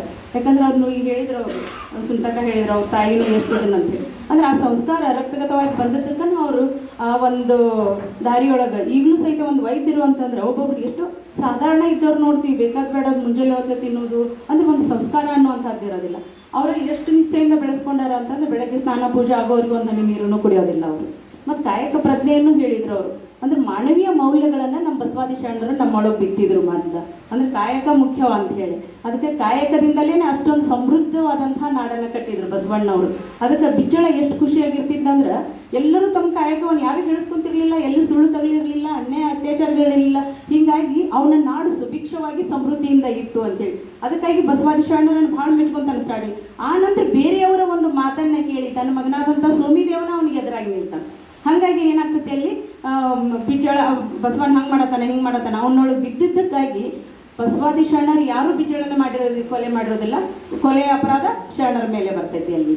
ಮತ್ತು ಎಷ್ಟು ವಿಭಿನ್ನವಾದಂತಹ ವಚನಗಳನ್ನು ತಗೊಂಡ್ರು, ಕಾಯಕ ತತ್ವ, ದಾಸೋಹ ತತ್ವಗಳನ್ನು ಮತ್ತು ಅಕ್ಷರ ಜ್ಞಾನದ ಬಗ್ಗೆ ಹೇಳಿದರು. ಚನ್ನಬಸವಣ್ಣವರು ಯೂನಿವರ್ಸಿಟಿ ಥರ ನಡೆಸ್ತಿರ್ತಾರೆ. ಅವರು ಬಂದವ್ರಿಗೆಲ್ಲ ಶರಣರಿಗೆ ಅಂದ್ರೆ ಎಲ್ಲ ಒಂದು ಅವ್ರು ಏನು ಕರ್ಣ ಹಸಿಗೆ ಅದು ಏನು ಬರ್ದಾರ ಅದನ್ನು ಎಲ್ಲರಿಗೂ ಹೇಳ್ತಿರ್ತಾರೆ. ಹೀಗಾಗಿ ಅವ್ರಿಗೆ ಆಧ್ಯಾತ್ಮಿಕ ಜ್ಞಾನ, ಶರೀರ ಜ್ಞಾನ ಎಲ್ಲವೂ ಸಿಕ್ಕಿದ್ರಿಂದ ಅವರ ವಚನದಲ್ಲಿ ನಮ್ಗೆ ಅಷ್ಟು ಸರಳವಾಗಿ ಎಲ್ಲ ವಿವರಗಳು ಸಿಗ್ತಾವ ನಮಗೆ. ಒಬ್ಬ ಹಡಪದ ಲಿಂಗಮ್ಮ ಹೇಳ್ತಾಳ, ನಾವು ಲಿಂಗಾಂಗ ಸಾಮರಸ್ಯ ಸಾಧಿಸಿದ್ರಿಂದ ಏನೇನು ಅವಳೊಳಗೆ ಅನುಭವ ಆಯಿತು, ಆಧಾರ ಲಿಂಗದಿಂದ ಆಧಾರ ಚಕ್ರದಿಂದನೇ ಏನೇನು ನನಗಾಗ್ತೈತಿ, ಹಸಿವು ತೃಷಿ ಅಡಿಗಿದವು ಅಂತೇಳಿ ಎಲ್ಲವನ್ನ ಹೇಳ್ಕೊಂತ ಬರ್ತಾ. ಅಂದ್ರೆ ಆ ಅರಿವನ್ನು ಪಡ್ಕೊಂಡು ಅದನ್ನ ನಿಜವಾಗಿ ಅನುಭವಿಸ್ತವ್ರು ಅವರು. ಲಿಂಗಾಂಗ ಸಾಮರಸ್ಯದ ಅನುಭವವನ್ನು ಅನುಭವಿಸಿದಾಗ ಮಾತ್ರ ಅವನ್ನೆಲ್ಲವನ್ನ ಬರೆದ್ರು. ಅದ್ರ ಜ್ಞಾನ ಅವ್ರು ಚನ್ನಬಸವಣ್ಣವರು ಯೂನಿವರ್ಸಿಟಿ ಥರ ಅವ್ರು ನಡೆಸ್ತಿರ್ತಾರೆ. ಹೀಗಾಗಿ ಏನಾಗ್ತೈತಿ ಅಂತ ಹೇಳಿದ್ರೆ ಅವ್ರಿಗೆ ಎಲ್ಲದರ ಒಂದು ಜ್ಞಾನ, ಆಧ್ಯಾತ್ಮಿಕ ಜ್ಞಾನ. ಅದಕ್ಕಾಗಿಯೇ ಅವರು ತಮ್ಮ ಜೀವನದಲ್ಲಿ ಇಲ್ಲಿ ಕಾಯಕ ತತ್ವವನ್ನು ರೂಢಿಸ್ಕೊಂಡು ತಮ್ಮ ಜೀವನವನ್ನು ಸರಳ ಮಾಡಿಕೊಂಡ್ರು. ಆ ಜ್ಞಾನದಿಂದ ತಮ್ಮ ಪರಲೋಕವನ್ನು ಅಂದ್ರೆ ಅದನ್ನು ಜಯಿಸೋದು ಅಷ್ಟೇ ಮುಖ್ಯ ಅಂತೆ. ನಮ್ಮ ಇಲ್ಲಿಯ ಜೀವನವನ್ನು ಜಯಿಸೋದು ಎಷ್ಟು ಮುಖ್ಯನೋ ಪರಲೋಕದ ಜೀವನವನ್ನು ಅಂದ್ರೆ ಆಧ್ಯಾತ್ಮಿಕ ಜೀವನವನ್ನು, ಆಧ್ಯಾತ್ಮಿಕ ಸಾಧನೆ ಸಹಿತ ಅಷ್ಟೇ ಮುಖ್ಯ ಅನ್ನುವಂಥದ್ದನ್ನು ಬಸವಾದಿ ಶರಣರು ಅವರಲ್ಲಿ ಬಿತ್ತಿದ್ರು. ಗುರುರಾಜ್ ಕರ್ಜಿಗೆ ಅವ್ರ ಮಣ್ಣು ಒಂದು ಸ್ಪೀಚ್ ಕೇಳತ್ತಿದ್ದೆ. ಬಸವಣ್ಣವ್ರ ಬಗ್ಗೆನೇ ಹೇಳೋದಕ್ರಿ ಅವ್ರು ಮಾತಾಡೋಕೆ ಶುರು ಮಾಡಿದ್ದು. ಅರ್ಧ ಗಂಟೆ ಮೊದಲು ಅವ್ರು ಏನು ಮಾಡ್ತಾರೆ, ಬಸವಣ್ಣವ್ರ ಚರಿತ್ರೆನೇ ಹೇಳೋದಿಲ್ಲ, ಬಸವಾದಿ ಶರಣರ ಒಂದು ಮೂಲ ಅಂದ್ರೆ ಎಲ್ಲಿಂದ ಅವ್ರಿಗೆ ಬಸವಾದಿ ಶರಣರ ಪ್ರೇರಣೆ ಆಯಿತು ಅಂತೇಳಿ. ಪುರಾತನರು ಅನ್ನುವಂಥದ್ದನ್ನು ಸಾಕಷ್ಟು ವಚನಗಳಲ್ಲಿ ಬಸವಾದಿ ಶರಣರು ಎಲ್ಲರೂ ಉಪಯೋಗ ಮಾಡ್ತಾರೆ. ಪುರಾತನರು ತಮಿಳ್ನಾಡಲ್ಲಿ 63 ಜನ ತಮಿಳ್ ಇದ್ದಂಥವ್ರು ಪುರಾತನರು. ಆ ಪುರಾತನರೊಳಗೂ ಸಹಿತ ಎಲ್ಲ ಜಾತಿ ಜನಾಂಗದವರು ಮಹಿಳೆಯರು ಕೂಡ ಇದ್ರು. ಅದು ಬಸವಣ್ಣವ್ರಿಗೆ ಪ್ರೇರಣೆ ಆಯಿತು ಅಂತೇಳಿ. ಅಲ್ಲಿ ಶರಣರು ಅನ್ನುವಂಥದ್ದು ಅದರ ಒಂದು ಪ್ರೇರಣೆಯಿಂದ ಪುರಾತನರ ಪ್ರೇರಣೆಯಿಂದ ನಮ್ಮಲ್ಲಿನೂ ಒಂದು ಮತ್ತು 13 ಗಣಗಳು ಅಂತೇಳಿ ಬಂದ್ರಂತ. ಆನಂತರ 16 ಗಣಗಳು, ಷೋಡಶ ಗಣಗಳು ಅಂತೇಳಿ ಬಂದ್ರಂತ. ಇದನ್ನೆಲ್ಲವನ್ನು 770 ಅಮರಗಣಗಳು ಅಂಥೇಳಿ ಬಸವಣ್ಣವ್ರು ಮಾಡಿದ್ರು ಅಂಥೇಳಿ. ಸಂಸ್ಕೃತದಲ್ಲಿ ಒಂದು ಬರ್ತೈತಿ ಸಹಸ್ರ ಗಣಗಳು ಅಂತೇಳಿ. ಅಂದ್ರೆ ಈ ಭಕ್ತಿ ಮಾರ್ಗದಲ್ಲಿ ಇದ್ದಂಥವ್ರನ್ನೇ ಅವರು ಒಂದು ಕೌಂಟಲ್ಲೆಲ್ಲ 770 ಅಮರಗಣಗಳು ಮತ್ತು ಲಕ್ಷದ ಮೇಲೆ 96,000 ಅಷ್ಟು ಜನ ಟೀಚರ್ಸ್ ಅಂತೇಳಿ. ಅಂದ್ರೆ ಎಲ್ಲ ಕಡೆ ನಾಡಿಗೆ ಜಂಗಮರಿಗೆ ಒಂದು ಜ್ಞಾನ ಮಾರ್ಗವನ್ನು ಕಲಿಸಿ ಅವ್ರು ಏನು ಮಾಡಿದ್ರು, ಹಳ್ಳಿಗೆ ಏಕರಾತ್ರಿ ಪಟ್ಟಣಕ್ಕೆ ಪಂಚರಾತ್ರಿ ಅಂತ ಹೇಳಿ ಅವ್ರನ್ನ ಕಳಿಸಿದ್ರು. ಅವ್ರಿಗೆ ಜ್ಞಾನ ಪ್ರಸಾರ ಅಂದ್ರೆ ಈ ಭಕ್ತಿ ಮಾರ್ಗದ ಪ್ರಸಾರ ಮಾಡೋದೇ ಅವ್ರ ಮುಖ್ಯ ಧ್ಯೇಯೋದ್ದೇಶ ಆಗಿತ್ತು. ಎಲ್ಲ ಜನರಿಗೂ ಅರಿವನ್ನು ಮೂಡಿಸುವಂಥದ್ದು. ಬುದ್ಧ ಏನು ಮಾಡಿದ, ತನ್ನ ಶಿಷ್ಯ ವೃಂದವನ್ನು ಮಾಡಿ ಎಲ್ಲರಿಗೂ ಅರಿವನ್ನು ಮೂಡಿಸುವಂಥ, ತಾನೊಬ್ಬನೇ ತಿಳ್ಕೊಂಡು ಸುಮ್ಮನೆ ಕುಂದಿರಲಿಲ್ಲ ಅವನು. ಎಲ್ಲರಿಗೂ ಆಸೆ ದುಃಖಕ್ಕೆ ಮೇಲೆ ಅಂದ್ರೆ ನಮ್ಮ ಜೀವನದಲ್ಲಿ ಯಾಕೆ ಸಂಕಷ್ಟಗಳನ್ನು ಅನುಭವಿಸ್ತೀವಿ, ನಾವು ಎದಕ್ಕೆ ಎದುರಿಸ್ತೀವಿ ಅನ್ನುವಂಥದ್ದನ್ನು ತಿಳ್ಕೊಂಡು ಜನರಿಗೆ ಅರಿವನ್ನು ಮೂಡಿಸೋಕೆ ಶುರು ಮಾಡಿದ. ಆ ರೀತಿ ಬಸವಾದಿ ಶರಣರು ಏನು ಮಾಡಿದ್ರು ಅಂದ್ರೆ ಆ ರೀತಿ ಟೀಚರ್ಸನ್ನು ಅವನು ತಯಾರು ಮಾಡಿ ಎಲ್ಲ ಕಡೆಗೂ ಕಳಿಸಿದ. ದೇಶ ವಿದೇಶಗಳಿಗೂ. ಯಾಕೆ ಮಧ್ಯರಾಜ್ಯ ಪ್ರದೇಶದಿಂದ ಬರ್ತಾರ, ಅಫ್ಘಾನಿಸ್ತಾನದಿಂದ ಬರ್ತಾರ, ಕಾಶ್ಮೀರದಿಂದ ಬರ್ತಾರ. ಕೇವಲ ನಮ್ಮ ಕರ್ನಾಟಕ ಅಷ್ಟೇ ಟಾರ್ಗೆಟ್ ಆಗಿರಲಿಲ್ಲ ಬಸವಣ್ಣವ್ರದ್ದು. ಎಲ್ಲೆಲ್ಲಿ ಇಲ್ಲೆಲ್ಲ ಜ್ಞಾನ ತಿಳ್ಕೊಂಡು ಇಡೀ ಜಗತ್ತಿನ ತುಂಬ ವ್ಯಾಪಿಸಿದ್ರು. ಅದಕ್ಕಾಗಿಯೇ ಕೆಲವು ದಿನಗಳಲ್ಲಿ ಈಗ ಹೇಳೋದು 12 ವರ್ಷ ಅಂತ ಹೇಳಿ ಒಬ್ರು ಹೇಳ್ತಾರ, ಅಲ್ಲಿ ಕಲ್ಯಾಣ ನಡೆದದ್ದು 36 ವರ್ಷ ಅನ್ನುವಂಥದ್ದು. ಇನ್ನೂ ಸಂಪೂರ್ಣವಾಗಿ ಅದರ ಬಗ್ಗೆ ಸಂಶೋಧನೆಗಳು ನಡೆಯಕತ್ತಾವ.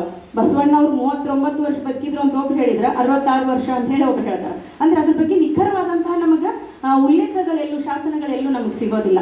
ವಚನಗಳ ಆಧಾರನೇ ಮತ್ತು ನಾವು ತಗೊಳ್ಳುವಂಥದ್ದು. ಹೀಗಾಗಿ ಕಲ್ಯಾಣ ನಡೆದಿತ್ತು 12 ವರ್ಷ ಅಂತ ಹೇಳಿ ಅನ್ನುವಂಥದ್ದು ತಗೊಂಡ್ರೆ ಒಬ್ರು 36 ವರ್ಷ ಅಂತೇಳಿ. ಅದ್ರ ಬಗ್ಗೆ ಇನ್ನೂ ಹೆಚ್ಚಿನ ಸಂಶೋಧನೆಗಳು ನಾವು ಕೋಟಿ ಸಂಖ್ಯೆಯಲ್ಲಿ ನಾವು ವಚನಗಳನ್ನು ಕೇಳ್ತೀವಿ. ನಮಗೆ ಸಿಕ್ಕಿದ್ದು 23,000. ಎಲ್ಲ ಶರಣರ ವಚನಗಳನ್ನು ತಗೊಂಡ್ರೆ ನಮ್ಗೆ ಸಿಕ್ಕಿದ್ದು 23,000 ವಚನಗಳು. ಅಂದ್ರೆ ಈ ಕೋಟಿ ವಚನಗಳನ್ನು ನಾವು ಕಳ್ಕೊಂಡಿವಿ ಅಂತ ಕಲ್ಯಾಣ ಕ್ರಾಂತಿಯ ವೇಳೆಯಲ್ಲಿ. ಅದಕ್ಕೆ ಬಸವಾದಿ ಶರಣರು ಎಷ್ಟು ಶ್ರಮ ಪಟ್ಟಾರ. ಮತ್ತೊಂದು ಹೇಳಿದರು, ಬಸವಣ್ಣ ಆಗಬೇಕಾಗಿತ್ತು ಈಗಿನ ಕಾಲಕ್ಕೂ, ಅದಕ್ಕೆ ಸಾರ್ವಕಾಲಿಕ ಪುರುಷ, ಯುಗ ಪ್ರವರ್ತಕ ಅಂಥೇಳಿ ಬಸವಣ್ಣವ್ರನ್ನ ಕರೆಯೋದು. ಅದಕ್ಕಾಗಿ ಎಷ್ಟು ಬಸವಣ್ಣವ್ರ ಬಗ್ಗೆ ಹೇಳಿದ್ರು ಕಡಿಮೆನೆ, ಅವರ ಆಚಾರ ಅನುಭವಗಳನ್ನು ನಾವು ಅಳವಡಿಸ್ಕೊಳ್ಬೇಕಾಗೈತಿ ಅಷ್ಟೇ. ಅದಕ್ಕಾಗಿ ಆ ಒಂದು ವಿಷಯವನ್ನು ವಿಭಿನ್ನ ಒಂದು ದೃಷ್ಟಿಯಲ್ಲಿ ನೋಡ್ರಿ, ಈಗ ಬಸವಣ್ಣವ್ರ ಬಗ್ಗೆ ಒಂದು ಹುಟ್ಟಿದ್ದು ಅದೇನು ಮಾಡೋದು ಹಿಂಗೆ ಅಂದ್ರೆ ಅವ್ರ ವಚನಗಳ ಆಧಾರ ಮೇಲೆ ಅವ್ರನ್ನ ಕಟ್ಟಿಕೊಳ್ಳೋದೈತಲ್ಲ, ಅವ್ರ ವ್ಯಕ್ತಿತ್ವವನ್ನು ರೂಪಿಸೋದೈತಲ್ಲ, ಅದು ನಮ್ಮ ಕ್ರಿಯೇಟಿವಿಟಿ, ನಮ್ಮ ಕ್ರಿಯಾಶೀಲತೆ, ನಂತರ ನನ್ನದೇ ಆದಂಥ ನನ್ನ ಮೇಲೆ ಅವ್ರ ಪ್ರಭಾವ ಏನಾಗೈತಿ ಅನ್ನುವಂಥದ್ದನ್ನು ತೋರಿಸ್ತೈತೆ, ನಾವು ಯಾವ ರೀತಿ ಮಾತಾಡ್ತೀವಿ ಅನ್ನೋದ್ರ ಮೇಲೆ. ಹಾಗಾಗಿ ಬಹಳ ಸರಳವಾಗಿ ಸುಂದರವಾಗಿ ಕಡಿಮೆ ಸಮಯದಲ್ಲಿ ಬಸವಣ್ಣವ್ರನ್ನ ವಿಭಿನ್ನವಾಗಿ ನಮಗೆ ಕಟ್ಟಿಕೊಡ್ರಿ. ಅದಕ್ಕಾಗಿ ಮೇಡಮ್ ಅವರಿಗೆ ಭಕ್ತಿಪೂರ್ವಕವಾಗಿ ಅಕ್ಕನ ಬಳಗದ ಎಲ್ಲರ ಪರವಾಗಿ ನಾನು ಮತ್ತೊಮ್ಮೆ ಭಕ್ತಿಪೂರ್ವಕ ಶರಣಾರ್ಥಿಗಳನ್ನು ಸಮರ್ಪಿಸ್ತೀನಿ. ಅದೇ ರೀತಿ ಮೇಡಮ್ ವೀಣಾ ಮೇಡಮ್ನು ಅವ್ರ ಮೊನ್ನೆನೇ ನಮ್ಗೆ ಹೇಳಿದರು, ಒಂದ್ಸಲ ನಮ್ಗೆ ಮೀಟಿಂಗ್ ಕರೀರಿ ಅಂದ್ರೆ ದೊಡ್ಡಪ್ಪವ್ರ ಬಗ್ಗೆ, ಅಂದ್ರೆ ಈ ಸಣ್ಣಪ್ಪವ್ರ ಬಗ್ಗೆ ಅವ್ರದ್ದೊಂದು ಕಾರ್ಯಕ್ರಮ ತಾಲೂಕು ಮಟ್ಟದಲ್ಲಿ ಒಂದು ದೊಡ್ಡ ಕಾರ್ಯಕ್ರಮವನ್ನು ಮಾಡೋಣ, ಅದಕ್ಕಾಗಿ ಎಲ್ಲರನ್ನು ಕರೀರಿ ಅಂತೇಳಿ. ಅಂದ್ರೆ ಅವ್ರಿಗೆ ಎಷ್ಟು ಆಸೆ ಐತಿ, ಎಲ್ಲೆಲ್ಲೋ ಬೇರೆ ಕಡೆ ತಮ್ಮ ಕೆಲಸದಲ್ಲಿ ತಾವು ತೊಡಕೊಂಡಿದ್ರು ನಮ್ಮ ಮಠ, ನಮ್ಮ ವಿಜಯ ಮಹಾಂತೇಶದವರು, ನಮ್ಮಪ್ಪವರು ಅನ್ನೋವಂಥ ಒಂದು ಹೆಮ್ಮೆಯಿಂದ ಅವ್ರ ಬಗ್ಗೆ ಏನಾದರೂ ಒಂದು ಉತ್ತಮ ಕಾರ್ಯಕ್ರಮ ಮಾಡೋಣ ಅಂತ ಒಂದು ಸದುದ್ದೇಶದಿಂದ ಬಂದಾರ. ನಿಮ್ಮ ಸದುದ್ದೇಶ ಈಡೇರಲಿ ಅಂತ ಹೇಳಿ ನಾ ಅಕ್ಕನ ಬಳಗದ ಪರವಾಗಿ ನಿಮ್ಮನ್ನು ಕೂಡ ಭಕ್ತಿಪೂರ್ವಕ ನಿಮಗೂ ಶರಣ ಸಮರ್ಪಿಸ್ತೀನಿ. ಎಲ್ಲರಿಗೂ ಶರಣಾರ್ಥಿಗಳು. ಈಗ ವಚನ ಮಂಗಲ.